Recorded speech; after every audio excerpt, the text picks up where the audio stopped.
Hello hello everyone. तो I hope good news तुम लोग सुन लिए होगे। पता चल ही गया होगा तुमको व्हाट्सएप वगैरह से। न्यूज़ मिल गई ना सबको। अरे, मेरी आवाज़ नहीं आ रही है क्या?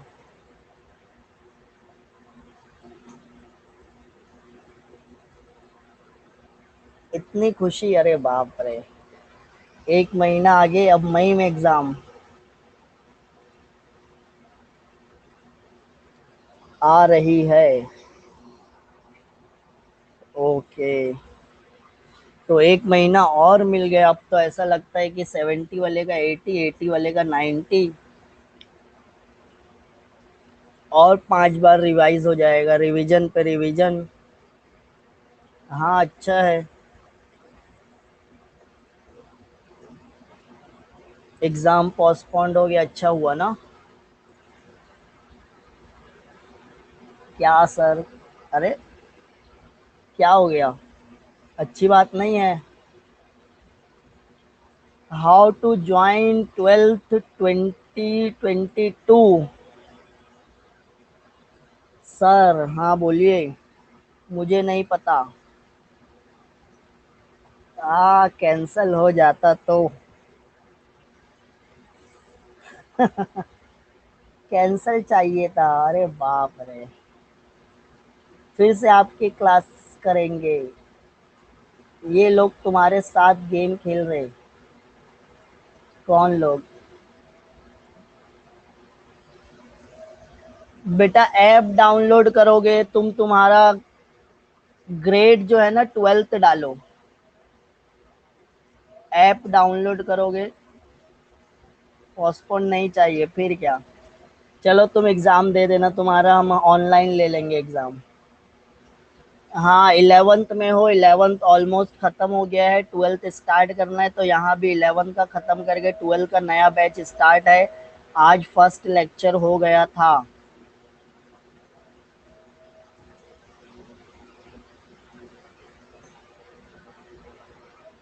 हाँ, 12th का प्रिपरेशन करना है ना, तो ये 12th वाले।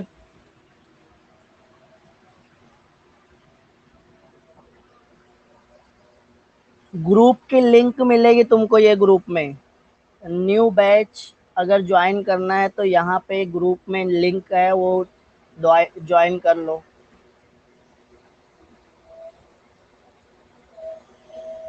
टॉपिक कधी स्टार्ट केला हा? हा टॉपिक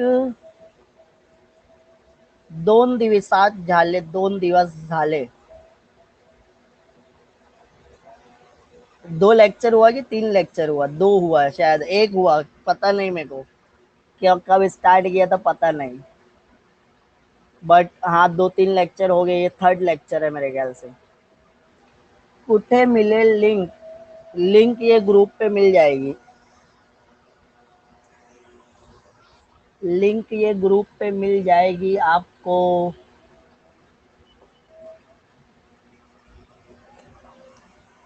यहाँ यही ग्रुप पे मिलेगी लिंक।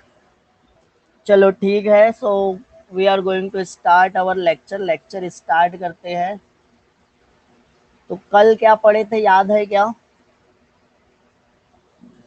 कल क्या पढ़े थे?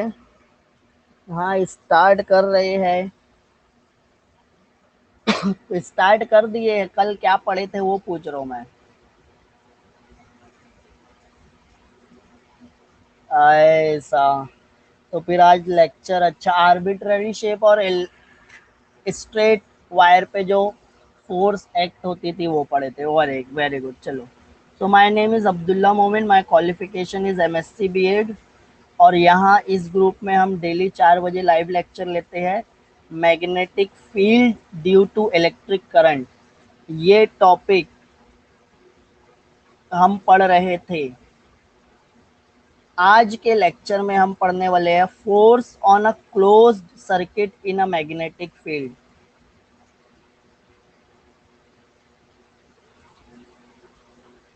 बातें करते ये नून वाले मेरे को भगा देंगे। मेरे को लेक्चर लेने के लिए रखे हैं कि बात करने के लिए रखे हैं?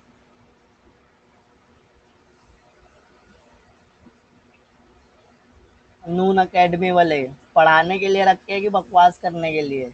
न्यूज़ वगैरह तो आते रहेगी। एग्ज़ाम पोस्टपोन्ड हुआ है, कैंसिल नहीं हुआ है। आज ये महीना नहीं दोगे, अगले महीना देना ही है।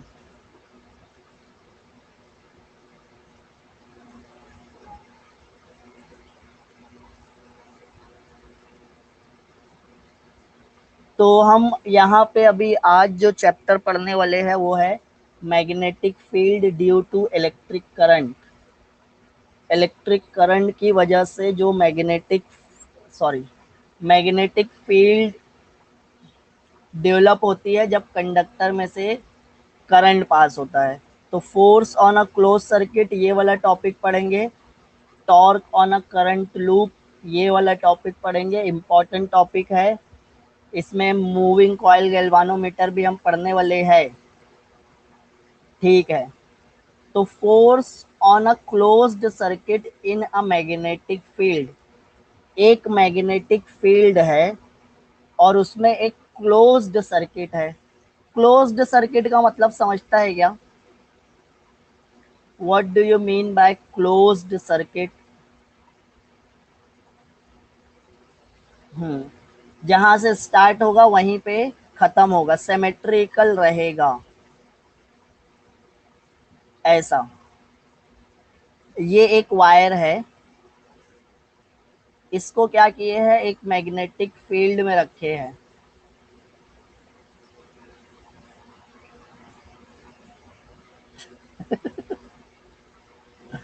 अरे बाप रे सर, पेपर पोस्टपोन्ड हो गया। हाँ ठीक है, हो गया।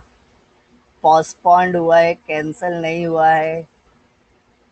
2 दिन की खुशी है, बाकी तो महीने भर की सजा है। और 1 महीना आगे, और 1 महीना टेंशन।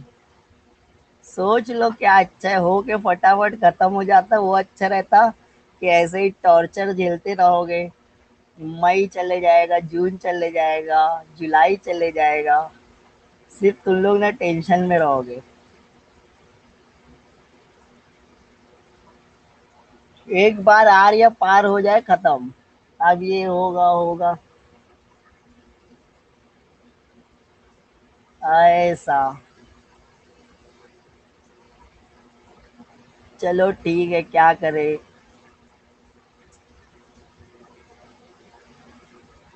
ये एक ना लूप है, क्लोज्ड सर्किट है, ए बी सी डी।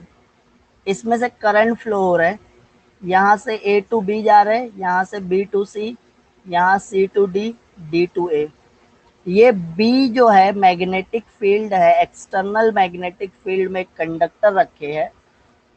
और ये कंडक्टर टोटल फोर्स कितनी एक्ट हो रही है? अरे बाप रे, पहले चैप्टर है क्या? पहला नहीं है भैया ये। हेलो, हेलो, अभी आ रही है? हाँ बोलो, कुछ बोल रहा हूँ थोड़ा सी, नेटवर्क का इशू था। ऑडिबल, अभी ऑडिबल हो ना? हाँ तो 11th में हो तो ये ग्रुप तुम्हारे लिए नहीं है, यहाँ पे सब तुम्हारे सीनियर्स है। ये कोरोना वाला बैच है। इनका 11th का भी एग्जाम नहीं हुआ, 12th का भी एग्जाम। दूसरा बैच है तुम्हारा आज से। वहां पे 12th का सिलेबस स्टार्ट किए हैं, वो वाला बैच ज्वाइन करो।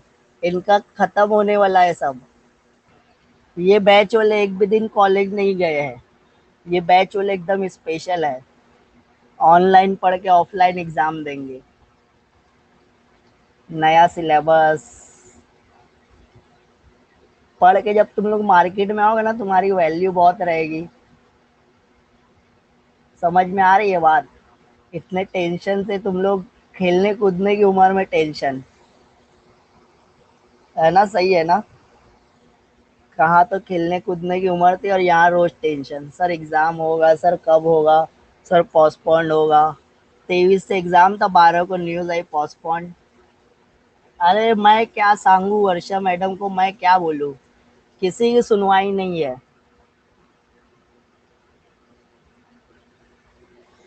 लड़ो लड़ो, अपने हक के लिए लड़ो।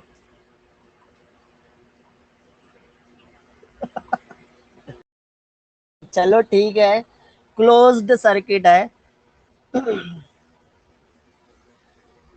करंट की डायरेक्शन मेरे को पता है, यहाँ पे थोड़ा सी ध्यान दो। हाँ, चिट चैट बंद करो। करंट जा रहा है ऊपर, मैग्नेटिक फील्ड है, तो फोर्स कहाँ पे लगेगी? आई पे।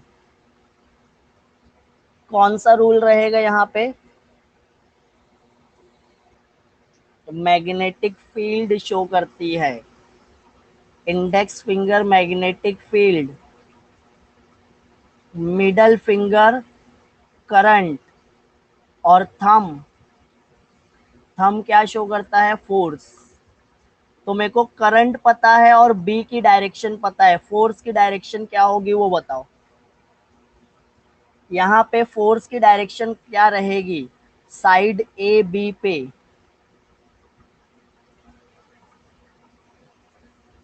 डायरेक्शन ऑफ फोर्स ऊपर, ऊपर तो करंट जा रहा है, करंट ऊपर जा रहा है, बी सीधे हाथ पे राइट में जा रहा है। ये एक ऐसा, ये एक ऐसा, और ये एक ऐसा कुछ तो रहता है, डायग्राम बनेगा नहीं अभी यहाँ पे। लेफ्ट साइड, अरे वाह।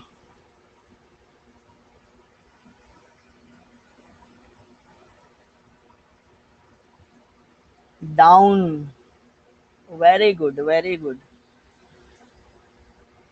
बहुत अच्छे। फ्रंट, अच्छा आउटवर्ड या इनवर्ड ये बताओ। आउटवर्ड एक रहेगा और एक इनवर्ड रहेगा। तो ये रहेगा आपका फ्लेमिंग्स लेफ्ट हैंड रूल, ये राइट हैंड रूल नहीं है। ये मैं राइट हैंड रूल लिखा हूं तो इसको सही कर लेना है। ये फ्लेमिंग्स लेफ्ट हैंड रूल है। फ्लेमिंग्स लेफ्ट हैंड रूल क्या होता है?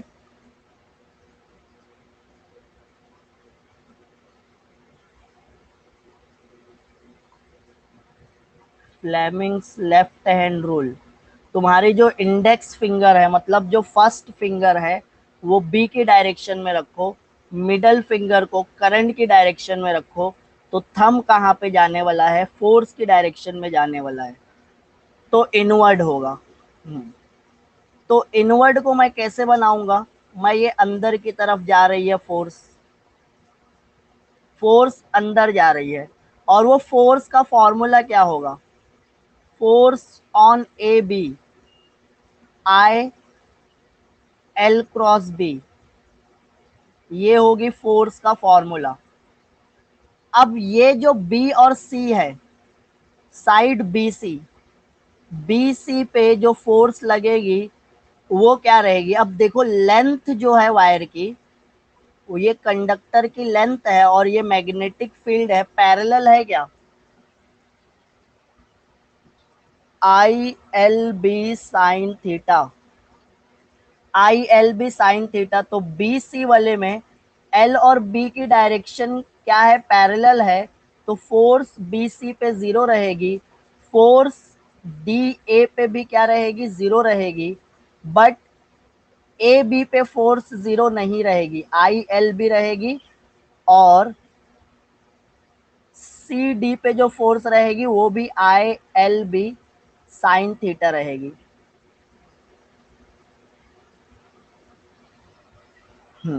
तो ये जो साइड BC है इस पे फोर्स जीरो, ये जो साइड है इस पे फोर्स जीरो, ये साइड में फोर्स अंदर जाएगी, ये साइड में फोर्स बाहर आएगी। तो ये एक फोर्स बाहर आ रही है, ये एक फोर्स अंदर जा रही है, ये दोनों पे जीरो है, तो नेट फोर्स कितनी रहेगी? ये पूरे कंडक्टर पे नेट फोर्स हो जाएगी जीरो। क्लोज्ड सर्किट जब होता है, क्लोज्ड सर्किट के लिए I D L cross B, तो जब आप लेंथ को क्लोज करोगे तो एक कंडक्टर जहां से स्टार्ट हो रहा है अगर वहीं पे खत्म होगा, सिमेट्रिकल डायग्राम रहेगा, तो यहाँ पे आपको क्या मिलेगा? Sum of vectors along a close circuit, hence it must be zero. एक वेक्टर एल राइट में गया, एक वेक्टर एल लेफ्ट में आया, एक वेक्टर एल ऊपर गया, एक वेक्टर एल नीचे आया। क्लोज्ड लूप है, ये है वेक्टर एल, ये है वेक्टर एल, ये है वेक्टर एल और ये है वेक्टर एल। तो अब मेरे को तो पता है यहाँ पे फोर्स क्या है, जीरो है, यहाँ पे फोर्स क्या है, जीरो है, और ये दोनों इक्वल एंड अपोजिट है, एक अंदर की तरफ एक बाहर की तरफ। तो these two will cancel each other, ये दोनों फोर्स एक दूसरे को कैंसल कर देगी। तो जो नेट फोर्स रहेगी, नेट फोर्स भी क्या हो जाएगी, जीरो। ये वाली फोर्स प्लस ये वाली फोर्स प्लस ये दोनों फोर्स, सब फोर्सेस को ऐड करोगे तो नेट फोर्स क्या होने वाली है, जीरो होने वाली है। ये समझ में आ रहा है। क्लोज्ड सर्किट रहेगा, क्लोज्ड लूप रहेगा, तो नेट फोर्स क्या हो जाएगा, जीरो। बट बी क्या होना चाहिए, यूनिफॉर्म होना चाहिए। बी क्या रहना चाहिए, यूनिफॉर्म रहना चाहिए। और बी का फॉर्मूला क्या है, magnetic lines of force per unit area. B क्या है, magnetic flux per unit area. Flux मतलब कितनी लाइन ऑफ फोर्स है, वो कांस्टेंट रहना चाहिए। समझ में आ रही है। अब यहां पे आ जाते हैं, ये देखो, ये डायग्राम आप देखे हो, एक करंट लूप है मैग्नेटिक फील्ड में, बीच में रेक्टेंगुलर पॉइंट दिख रहा है, ये पॉइंट ए है, ये पॉइंट बी है, ये पॉइंट सी है, ये पॉइंट डी है।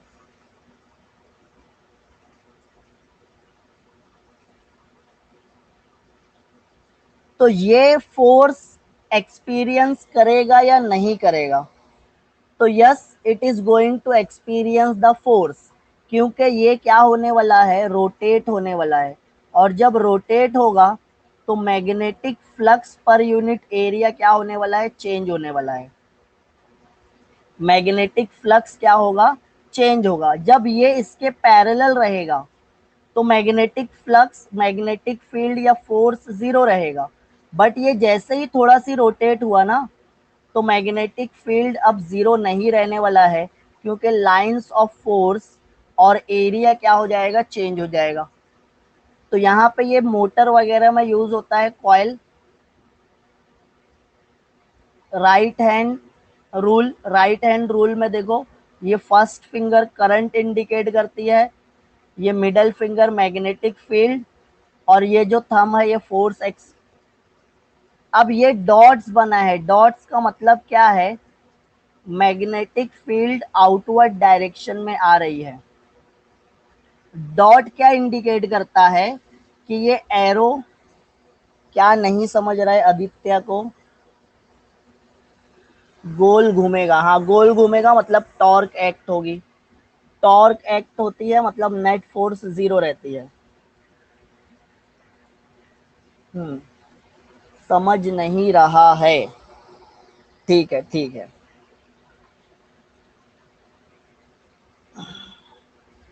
ये देखो, एक लूप है ए बी सी डी, ये ए है, ये बी है, ये सी है और ये डी है। इसमें से करंट फ्लो हो रहा है, एक F1, एक F2, एक F3, एक F4। ये F4 यहाँ पे चार पॉइंट पे चार साइड्स है, चार अलग अलग साइड्स है। तो ये कैसे घूमेगा या कैसे फोर्स एक्सपीरियंस करेगा, तो ये F1 साइड 1 पे फोर्स है, ये F2 साइड 2, ये साइड 3 और ये साइड 4। डॉट्स बना है मतलब बी की डायरेक्शन क्या है, आउटवर्ड है। ये स्क्रीन के बाहर आ रही है, ऐसा एक एरो आ रही है, वो स्क्रीन के बाहर आ रही है, यही से ये डॉट बना है। तो ये मैग्नेटिक लाइंस ऑफ फोर्स है, करंट है, तो ये फोर्स एक्सपीरियंस करेगा। फोर्स की डायरेक्शन दिया है, ये अलग अलग साइड्स पे क्या दिया है, ये एरो करंट की डायरेक्शन बता रहे और ये फोर्स की डायरेक्शन बता रहे। ये फोर्सेस क्या रहेगी, इक्वल एंड अपोजिट। F1 और F3 कैंसिल करेगी एक दूसरे को, F2 और F4 कैंसिल करेगी, तो नेट फोर्स क्या हो जाएगी, 0 हो जाएगी, और ये रोटेट होने वाला है। So the current carrying wire loop is of rectangular shape and is placed in a uniform magnetic field in such a way that the segment AB and CD, AB मतलब ये AB है, ये A और B है, ये C और D है, of the loops are perpendicular to the field, field के परपेंडिकुलर है, मतलब ये फील्ड क्या हो रही है, बाहर आ रही है। आप स्क्रीन पे जो ए बी साइड है उस पे अपनी पेन रख दो। आप अपनी पेन कहाँ पे रखोगे मैं बताऊं? आप अपनी पेन ये पॉइंट पे रख दो। ये जो पॉइंट मैं मार्क किया हूँ ये साइड सी डी है, यहाँ पे अपनी पेन रख दो तो वो पेन बाहर की तरफ आना चाहिए। पेन की निब मत रखना, पेन का पॉइंट मत रखना, पॉइंटर तुम्हारी तरफ रहेगा। तो वो डायरेक्शन में क्या हो रहा है, मैग्नेटिक फील्ड आ रही है। ऐसे ही ये कोई पॉइंट चूज कर लो साइड ए बी पे, साइड ए बी पे मैं ये पॉइंट को देखो ब्लू ब्लू बना रहा हूँ 3 नंबर के ऊपर, उस पे आप पेन रख दो, पेन का पॉइंटर तुम्हारी तरफ, तो this is the direction of magnetic field. तो वो जो लाइन है ए बी और वो जो लाइन है सी डी, अगर आप उस पे पेन रख रहे हो तो वो लाइन और पेन के बीच में एंगल 90 बनेगा, मतलब वो दोनों क्या है, परपेंडिकुलर है एक दूसरे के। Now we can use the right hand rule. Right hand rule use करके क्या फाइंड आउट करेंगे, direction of magnetic force, force की डायरेक्शन फाइंड आउट करेंगे। Let the pointing finger of the right hand show the direction of the current. ये right hand rule होता है। ये जो पॉइंटिंग फिंगर है, इंडेक्स फिंगर भी बोलते हैं, क्या बोलते हैं, इंडेक्स फिंगर, या फर्स्ट फिंगर भी बोलते हैं। इंडेक्स फिंगर, फर्स्ट फिंगर, ये क्या कर रहा है, करंट की डायरेक्शन शो कर रहा है। बी जो मिडल फिंगर है आपकी, सेंट्रल फिंगर, मिडल फिंगर अच्छा नहीं लगता, ये से सेंटर फिंगर बोलते हैं, मिडल फिंगर या सेंट्रल फिंगर आपको बी की डायरेक्शन शो करती है, और ये जो थंब है फोर्स शो करता है। राइट हैंड रूल है, कौन सा रूल है ये, राइट हैंड थंब रूल है। तो ये side A B, then the stretched thumb shows the direction of force. Let middle finger shows the direction of magnetic field, then the stretched thumb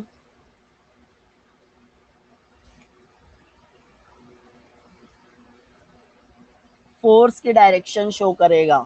तो ये फोर्स की direction यहाँ पे बताया है। Now we can calculate the net force and the net torque.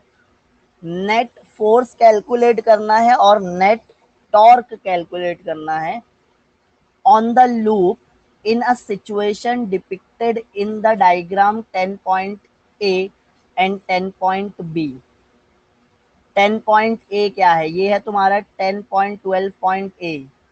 इस पे net force क्या होगी, F net, net force, and net torque क्या होगी, ये कैलकुलेट करना है ये वाली डायग्राम में। और फिर ये वाली डायग्राम में नेट फोर्स और नेट टॉर्क कैलकुलेट करना है।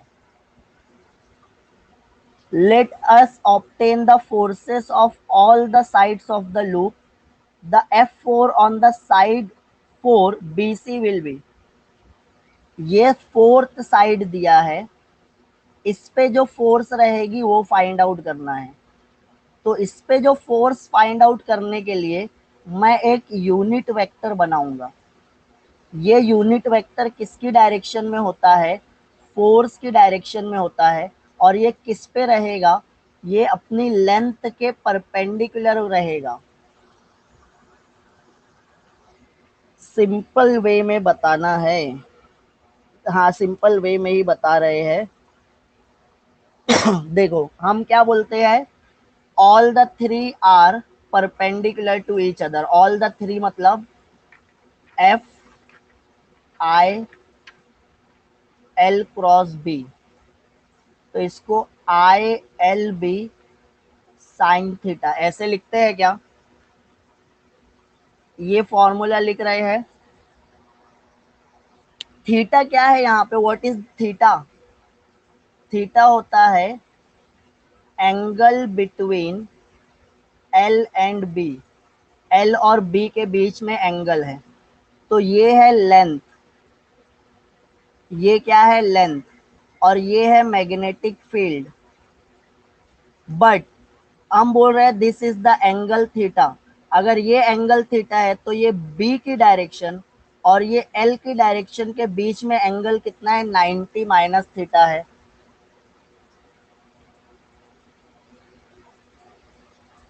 ये मैग्नेटिक फील्ड है।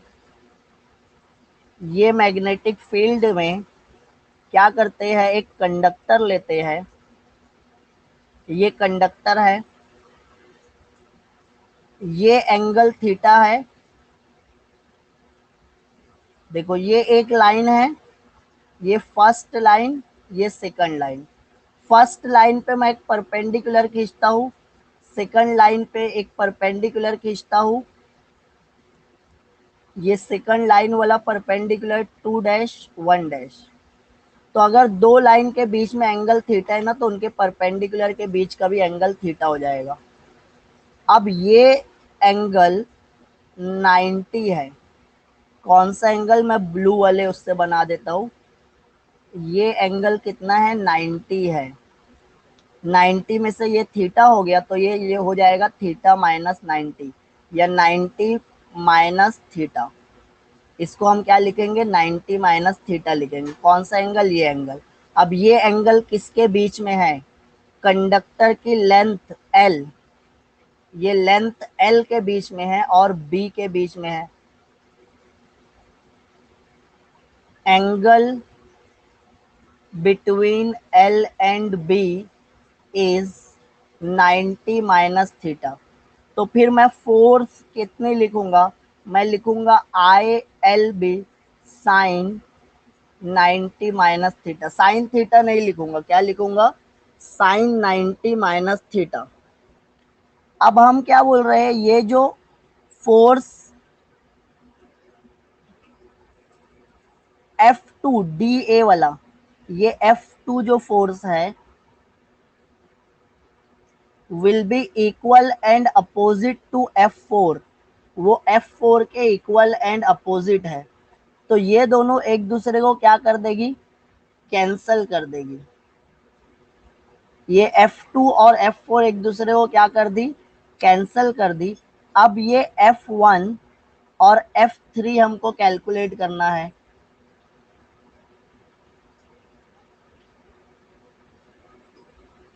ये एक सिंगल लाइन में नहीं एक्ट हो रहा है, तो ये दोनों का रिजल्टेंट फोर्स हमको फाइंड आउट करना है।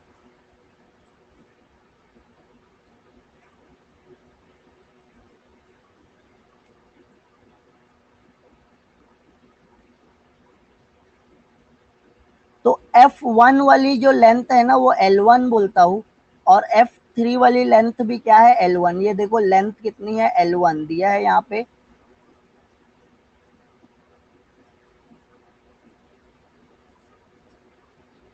तो F1 की वैल्यू क्या हो जाएगी? F1 की वैल्यू हो जाएगी I L one B sine 90, और F3 की वैल्यू क्या हो जाएगी? I L one B sine 90। 1 और 3 वाली फोर्स 90 मतलब 1 हो गया, तो आई एल वन बी और I L two B sine 90 क्या होता है? 1 होता है। तो ये दोनों पे फोर्सेस का मैग्नीट्यूड इक्वल है।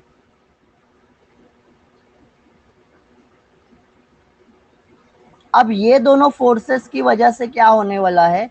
रोटेशन प्रोड्यूस होने वाला है, और जब रोटेशन प्रोड्यूस होगा मतलब वहां पे टॉर्क है। तो ये टॉर्क को कैलकुलेट करने के लिए, टॉर्क का फॉर्मूला क्या होता है? टॉर्क का फॉर्मूला होता है, और उसको हम क्या बोलते हैं? Moment arm.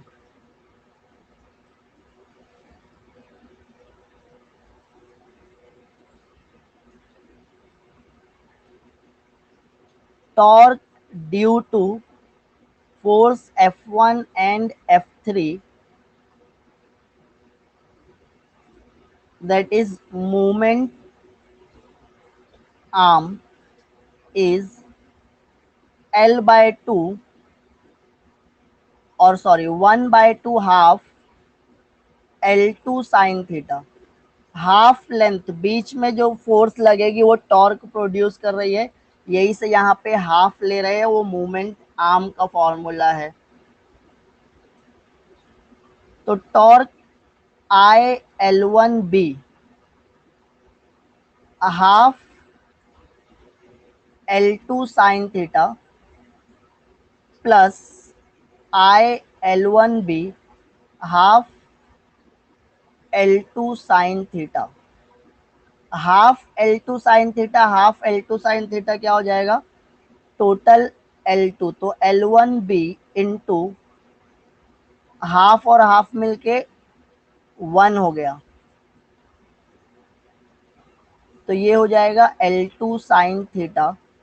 तो I L one L two B sine theta, ये टॉर्क एक्ट होगा, ये टॉर्क का फॉर्मूला रहेगा।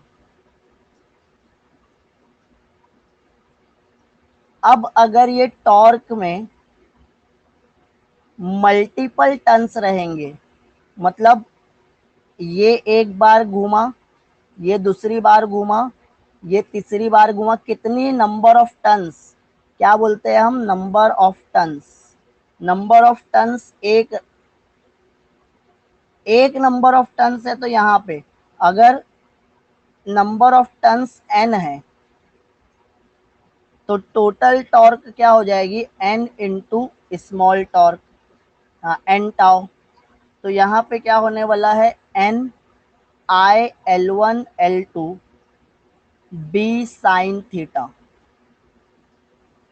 तो एन आई, ये L1 और L2 ये दोनों साइड का मल्टीप्लीकेशन है, ये एरिया के इक्वल रहेगा, one side multiply by other side, तो ये एरिया हो जाएगा B sine theta, where A is the area enclosed by the loop, area of the loop है। तो N I A B sine theta. तो ये सब कॉइल के, कॉइल में जितनी टॉर्क एक्ट होती है वो फॉर्मूला है यहाँ पे, राइट। यही प्रिंसिपल पे बेस्ड होता है एक डिवाइस जो हम बहुत बार पढ़े हैं, मूविंग कॉइल गैल्वानोमीटर। तो अब ये जो मूविंग कॉइल गैल्वानोमीटर है, एमसीजी बोलते हैं इसको, क्या बोलते हैं, एमसीजी, मूविंग कॉइल गैल्वानोमीटर। ये कहाँ कहीं पढ़े हैं क्या हम,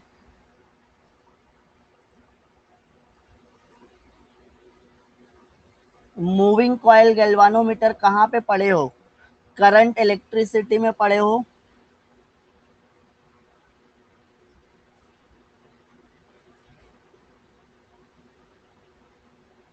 करंट इलेक्ट्रिसिटी में मूविंग कॉइल गैल्वानोमीटर कैसा होता है,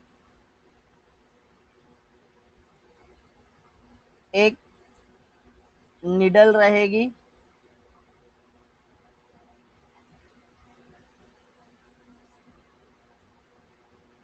बीच में 0 रहेगा, यहाँ पे कुछ ये 10, ये 20, ये 30, फिर यहाँ पे ये 10, ये 20, ये 30।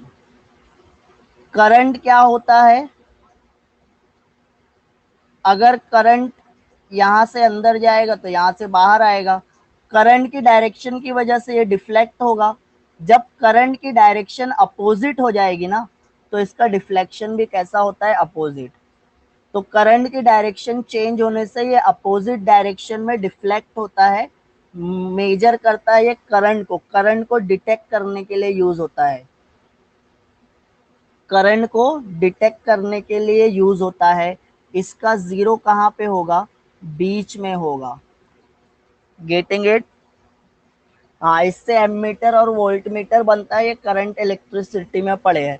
तो इसका कंस्ट्रक्शन कैसा होता है, डिटेक्ट बोले तो पता करना कि सर्किट में करंट है या नहीं है।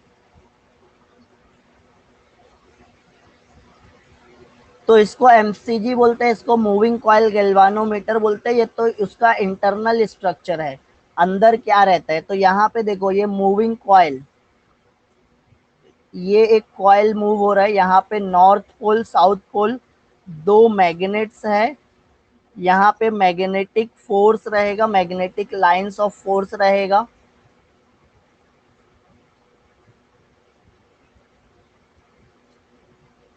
यहाँ पे भी वही स्ट्रक्चर बना है। ये कोर है, ये मूविंग कॉइल गैल्वानोमीटर है। यहाँ पे दिख रहा होगा कॉइल, जो रेक्टेंगुलर कॉइल है, ये एन पोल है, ये एस पोल है, ये लोअर सस्पेंशन है, ये दोनों के बीच का डिस्टेंस है डी। ये ऊपर से है, ये अपर व्यू है। ऊपर से जब आप देखोगे तो ऐसा दिखेगा, ये साइड व्यू है। ये दो अलग अलग साइड से बताया है, एक ऊपर से देख रहे हो तो ऐसा दिख रहा है, एक साइड से देख रहे हो तो ऐसा दिख रहा है। हम्म। तो इसमें क्या होता है, it consist of a coil of several turns. ये जो बीच में आपको मूविंग कॉइल दिख रहा है ना, तो इसमें बहुत सारे वायर्स लपेटे, एक ही वायर रहता है, बार बार लपेटा होता है। फैन वगैरह की मोटर देखे हो क्या, उसमें वायर कैसे लपेटते हैं, तो ऐसे यहाँ पे भी बहुत सारे वायर्स क्या किए हैं, ऐसा लपेट दिए हैं एक रेक्टेंगल में। तो ये वायर को लपेटते लपेटते ये कॉइल बना दिए। सेवरल टन्स माउंटेड, सस्पेंडेड और पाइवोटेड। पाइवोटेड मतलब फिक्स कर देना, सस्पेंडेड मतलब लटका देना। तो इसको क्या किए है, सस्पेंड किए हैं। नीचे से भी ये फिक्स होता है, ऊपर से भी फिक्स होता है। About a fix axis, fix axis रहेगा। ये ऊपर से एक और नीचे से एक। अब ये क्या होने वाला है, रोटेट होने वाला है। ऊपर एक वायर लगा दिए, नीचे एक वायर लगा दिए, अब ये क्या होगा, रोटेट होगा। In a radial uniform magnetic field, यहाँ पे यूनिफॉर्म फील्ड है, रेडियल है। A soft iron cylindrical core makes the field radial and strong. ये बीच में देखो सॉफ्ट कोर लगाया है। सॉफ्ट कोर का मतलब क्या है, यहाँ पे ना एक मैग्नेटिक मटेरियल भर दिया है। अब मैग्नेटिक मटेरियल सुने हैं ना हम, कि जो मैग्नेटिक मटेरियल रहता है उसकी वजह से कुछ मैग्नेटाइजेशन होता है, फिर करंट की वजह से कुछ मैग्नेटाइजेशन होता है। तो टोटल मैग्नेटिक फील्ड क्या रहती है, मटेरियल की वजह से जो मैग्नेटाइजेशन है और जो करंट की वजह से मैग्नेटाइजेशन है, वो दोनों का एडिशन, वो दोनों के एडिशन को हम क्या बोलते हैं, टोटल मैग्नेटिक फील्ड। तो यहाँ पे भी सेम वैसे ही है, कॉयल है, कॉयल में से करंट फ्लो होने वाला है। तो करंट की वजह से जो मैग्नेटिक फील्ड रहेगी बी, और बीच में सेंटर में क्या किया है, मैग्नेटिक मटेरियल फिल कर दिया है। मैग्नेटिक मटेरियल में मैग्नेटाइजेशन की वजह से जो फील्ड रहे, मैग्नेटिक फील्ड रहेगी वो बी एम। तो टोटल मैग्नेटिक फील्ड और स्ट्रॉन्ग बन जाएगी, स्ट्रॉन्ग मैग्नेटिक फील्ड के लिए। The coil rotates due to a torque acting on it. ये कॉइल पे टॉर्क एक्ट हो रहा है, तो ये क्या होगा, रोटेट होगा। As the current flows through it. और ये टॉर्क का फॉर्मूला जो हम अभी किए हैं वही है। टॉर्क क्या रहेगा, टॉर्क का फॉर्मूला क्या होता है, torque is equal to N I A B. N क्या है, यहाँ पे ए है एरिया ऑफ द कॉइल, ये कॉइल का एरिया क्या है वो है। बी क्या है, strength of the magnetic field, ये मैग्नेटिक फील्ड की स्ट्रेंथ क्या है। एन क्या है, यहाँ पे नंबर ऑफ टर्न्स है। और आई क्या है, current in the coil.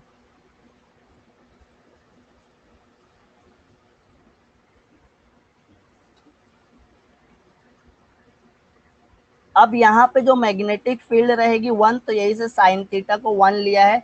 Magnetic field perpendicular होगी लेंथ ऑफ द कॉइल के या एरिया के। As the field is radial, plane of the coil always be parallel to the field. Plane parallel रहेगा तो उसका एरिया जो रहेगा वो परपेंडिकुलर रहेगा। However, this torque is counterbalanced by the torque due to the spring fitted is shown in this figure. एक spring दिख रही है क्या लोअर सस्पेंशन पे? ये स्प्रिंग है, ये अभी रिलैक्स है, ये रिलैक्स है। और फिर क्या किया, मैं इसको रोटेट कर दिया। ये कॉइल पे फोर्स लगा, करंट फ्लो हुआ, ये रोटेट हो गया। करंट जैसे ही ऑफ होगा तो ये स्प्रिंग की वजह से ये फिर से अपनी ओरिजिनल पोजीशन पे आ जाएगा क्या? स्प्रिंग है, उसको आप रोटेट करते हो फोर्स लगा के, फिर जब छोड़ दोगे तो स्प्रिंग वैसे ही वापस चले जाएगी। तो यहाँ पे भी वही होने वाला है। ये कॉइल स्प्रिंग से अटैच है, जब करंट फ्लो होगा तो ये रोटेट होगा, करंट फ्लो होगा तो ये रोटेट होगा। इस पे क्या है, एक पॉइंटर फिक्स है, इस पे एक निडल फिक्स है, एक पॉइंटर फिक्स है। वो पॉइंटर भी क्या होगा, कॉइल के साथ साथ रोटेट होगा। फिर जैसे ही करंट जीरो हुआ, ये फिर से क्या होगा, अपनी ओरिजिनल पोजीशन पे आ जाएगा। किसकी वजह से आएगा? स्प्रिंग की वजह से आएगा। तो ये स्प्रिंग फिट कर दी है ताकि वो कॉइल को बैलेंस करे। काउंटर टॉर्क, उसको बैलेंस करने वाली टॉर्क बोलेंगे। This counter torque balances the magnetic torque. तो मैग्नेटिक टॉर्क की वजह से जो करंट की जो टॉर्क है, स्प्रिंग की जो टॉर्क है, वो एक दूसरे को क्या करने वाले हैं, बैलेंस करने वाले हैं। So that the fixed steady current I in the coil produces a steady deflection theta. अब देखो यहाँ पे क्या होगा, एक कॉइल है,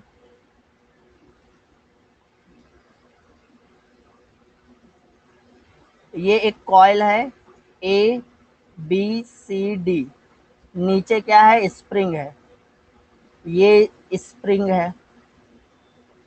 मैं ये टॉर्क को घुमाया एंटी क्लॉकवाइज। कैसे घुमा दिया, एंटी क्लॉकवाइज घुमा दिया। अब ये एंटी क्लॉकवाइज घुमाया तो मेरे को टॉर्क अप्लाई करना पड़ी ना, टॉर्क अप्लाई करना पड़ेगा।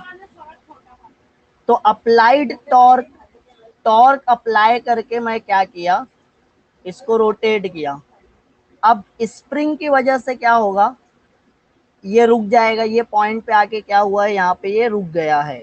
अगर ये पॉइंट पे रुक गया है तो स्प्रिंग वाला टॉर्क इसको क्या करता है, स्प्रिंग वाला टॉर्क इस पे अपोजिट डायरेक्शन में टॉर्क लगाएगा क्या? अगर मैं टॉर्क अप्लाई किया हूँ एंटी क्लॉकवाइज, तो इस पे जो स्प्रिंग है, स्प्रिंग कैसे एक्ट होने वाली है, क्लॉकवाइज इसको लाएगी रिटर्न। मैं इस पे टॉर्क अप्लाई किया और इसको कैसे घुमाया, एंटी क्लॉकवाइज। अब स्प्रिंग क्या करेगी, इस पे क्लॉकवाइज डायरेक्शन में टॉर्क लगाएगी, तो इसको वापस लाने वाली है। तो ये दोनों टॉर्क क्या है, इक्वल एंड अपोजिट। अब मैं इसको घुमाते गया और ये एक पॉइंट पे आके स्टॉप कर दिया, यह स्टॉप हो गया। तो जो एंटी क्लॉकवाइज डायरेक्शन वाली टॉर्क है और जो क्लॉकवाइज डायरेक्शन वाली टॉर्क है, वो दोनों क्या हो जाती है, इक्वल हो जाती है। Applied torque is equal to spring वाली टॉर्क। क्लॉकवाइज वाली टॉर्क और एंटी क्लॉकवाइज वाली टॉर्क इक्वल हो जाएगी, तो ये निडल क्या हो जाएगी, बैलेंस रहेगी, रुकी हुई रहेगी। फिर जब मैं अप्लाइड टॉर्क इंक्रीज करूंगा तो वो एंटी क्लॉकवाइज में घूमेगा, जब मैं स्प्रिंग वाली टॉर्क इंक्रीज करूंगा तो वो क्लॉकवाइज में घूमेगा। Exact meaning of torque, torque होता है रोटेशनल मोशन में। रोटेशनल डायनामिक्स में हम पढ़े हैं ना टॉर्क क्या होता है। जैसे लीनियर मोशन के लिए फोर्स होता है, वैसे रोटेशनल मोशन के लिए टॉर्क होता है, इक्वल एंड अपोजिट फोर्सेस। तो ये अप्लाइड फोर्स और स्प्रिंग वाली टॉर्क और अप्लाइड टॉर्क वो दोनों क्या करने वाली है, जब बैलेंस हो जाएगा तो हमको निडल एक पॉइंट पे रुकी हुई मिलेगी। अगर निडल एक पॉइंट पे रुकी हुई मिल रही है तो हम उसको बोलेंगे स्टेडी एंगुलर डिफ्लेक्शन। क्या बोलने वाले हम उसको? स्टेडी रुका हुआ एंगुलर डिफ्लेक्शन। एक पर्टिकुलर डिफ्लेक्शन शो करेगा आपका पॉइंटर।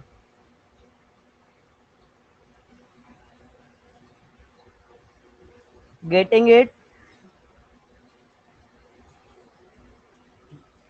अब ये जो डिफ्लेक्शन हो रहा है, larger the current is larger the deflection, क्योंकि टॉर्क का फॉर्मूला क्या है, आई एन ए बी, है ना। ये टॉर्क का फॉर्मूला पढ़े थे, एन आई ए बी। अब अगर मैं करंट को इंक्रीज कर दूंगा तो टॉर्क भी इंक्रीज हो जाएगा। तो जितना ज्यादा करंट उतना ज्यादा टॉर्क और फिर उतना ज्यादा डिफ्लेक्शन। और फिर उसको वापस लाने के लिए स्प्रिंग को भी उतना ही ज्यादा टॉर्क अप्लाई करना पड़ेगा। मैं एक बार फोर्स अप्लाई किया, ये 10 डिग्री से डिफ्लेक्ट हुआ, तो स्प्रिंग भी उसको वापस 10 डिग्री पे लेके आएगी। मैं अगर 20 डिग्री से डिफ्लेक्ट कर रहा हूँ तो अब स्प्रिंग को उसको वापस 20 डिग्री घुमा के अपनी ओरिजिनल पोजीशन पे लाना है। तो जितना ज्यादा करंट उतना ज्यादा डिफ्लेक्शन उतना ज्यादा torque. If the deflection is phi, the restoring torque due to spring is equal to k phi। Balancing condition बोल रहे हैं, हाँ बैलेंसिंग कंडीशन। यहाँ पे क्या लिखे हैं, स्प्रिंग वाली टॉर्क और जो टॉर्क अप्लाई किए हैं दोनों क्या है, इक्वल है।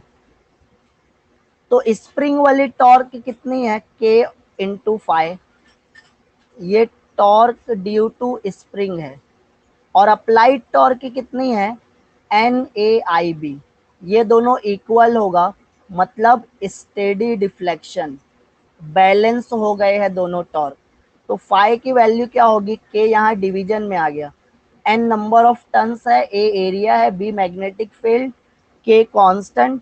तो अगर मैं आई इंक्रीज करूंगा तो डिफ्लेक्शन इंक्रीज होगा, आई डिक्रीज करूंगा तो डिफ्लेक्शन भी डिक्रीज होने वाला है। Thus, the deflection phi is proportional to the current I। ये जो डिफ्लेक्शन है फाई, वो किससे प्रोपोर्शनल है, करंट से। जितना ज्यादा करंट रहेगा उतना ज्यादा डिफ्लेक्शन, जितना कम करंट रहेगा उतना कम डिफ्लेक्शन। तो modern instruments use digital ammeter and voltmeter and do not use such a moving coil galvanometer. तो अगर डिजिटल है तो फिर उसमें मूविंग कॉइल गैल्वानोमीटर नहीं है। Yes yes. अगर एनालॉगस है, एनालॉग मतलब निडल वाला दिख रहा है ना, अगर आपको गैल्वानोमीटर में निडल वाला दिख रहा है तो फिर उसमें टॉर्क यूज होगा। समझ में आ रहा है?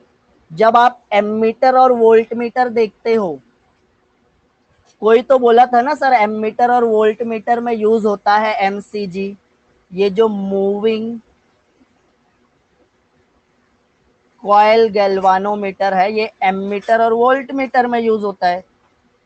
बट ये निडल वाला रहेगा तो, अगर डिजिटल है, डिजिटल मतलब ना डिजिट्स भी बताता है, ये 3.27 एम्पियर ऐसा डिजिट्स बताने वाला रहेगा, तो उसमें एमसीजी है क्या, डिजिटल वाले में मूविंग कॉइल गैल्वानोमीटर है कि एनालॉगस कांटे वाले में निडल दिख रही है। अगर निडल दिखी मतलब ये निडल डिफ्लेक्ट होने वाली है। समझ में आ रहा है? निडल दिख रही है मतलब जब करंट फ्लो होगा, जब वोल्टेज रहेगा तो वो निडल डिफ्लेक्ट होगी। तो निडल को डिफ्लेक्ट कौन करेगा, अंदर कॉइल लगा होगा वो, और वो कॉइल को हम क्या बोलते हैं, मूविंग कॉइल गैल्वानोमीटर। बट अगर डिजिटल है, डिजिटल में निडल रहेगी क्या, डिजिटल में निडल रहेगी, नो। तो निडल है नहीं तो डिफ्लेक्ट क्या होगा, निडल डिफ्लेक्ट नहीं होगी, सिर्फ डिजिट्स बताने वाला है। तो डिजिटल में मूविंग कॉइल गैल्वानोमीटर नहीं रहेगा, निडल वाले में रहता है। Getting it. चलो एक आध ले लू ब्रेकआउट। अगर करंट एंटी क्लॉकवाइज है तो मैग्नेटिक फील्ड आउटवर्ड या इनवर्ड, 32% इनवर्ड बोल रहे हैं, 60% आउटवर्ड बोल रहे हैं।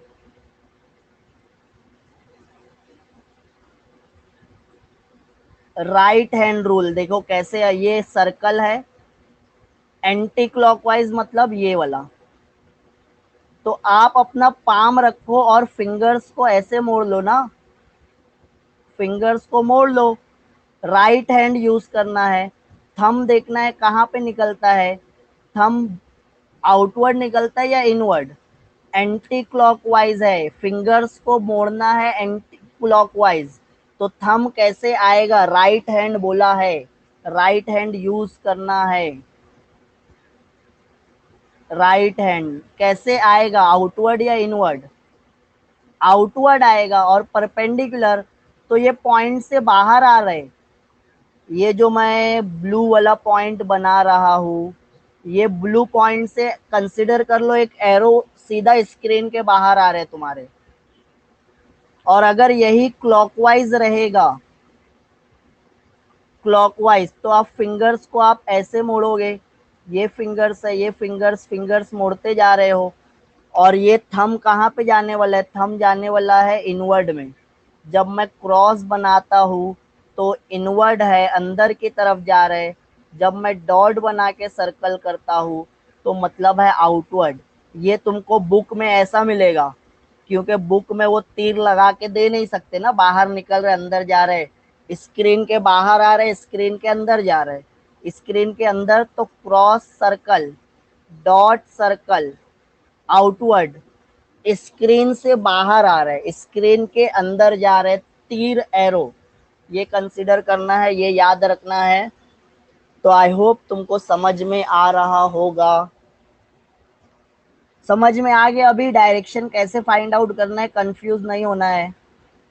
थोड़ा सी कंफ्यूजन है, लेफ्ट हैंड है राइट हैंड है, बट कंफ्यूज नहीं होना है। Any doubt?